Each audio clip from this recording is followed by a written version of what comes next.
শুভ সন্ধ্যা বন্ধুরা, আমি চলে এসেছি মনীষ কিচেনে।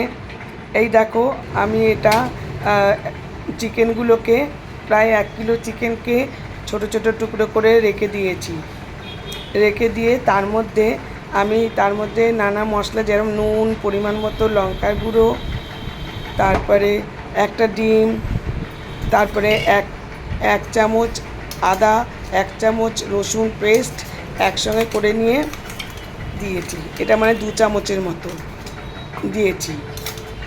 আর দিয়েছি কর্নফ্লাওয়ার দিয়েছি, একটা ডিম দিয়েছি, আর গোলমরিচের গুঁড়ো দিয়েছি, দিয়ে পরিমাণ মতো নুন দিয়েছি। সব দিয়ে ম্যারিনেট করে রেখে দিয়েছিলাম সকালবেলাতে। কারণ কি, এই যে টক দইও দিয়েছি, জল ঝরিয়ে রেখে দিয়েছিলাম। এটা কিন্তু সকালবেলাতে করে রেখে দিয়েছিলাম। এইটা না করলে তো হবে না, কারণ কি, ওই ম্যারিনেট করে রাখলে আমি বানাতে চাইছি অ্যাকচুয়ালি কাবাব। সেই কাবাবটা যত ম্যারিনেট করে বেশিক্ষণ রাখা যায়, কাবাব ততই মানে সফট হবে। আর আমি এয়ার ফ্রায়ারে করব, খুব সুন্দরভাবে সফট হতে হবে। এই যে দেখো, স্টিকে আমি গড়ে নিয়েছিলাম, স্টিকে গড়ে আমি এয়ার ফ্রায়ারে দিয়ে দিয়েছি।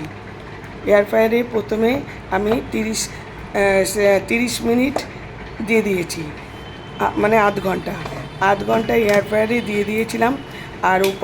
আর ওর মধ্যে আমি তেল দিয়ে দিয়েছিলাম, সাদা তেল, একসঙ্গেই তেলটা দিয়ে দিয়েছিলাম। আর জাস্ট হালকা ব্রাশ করে নিয়েছিলাম।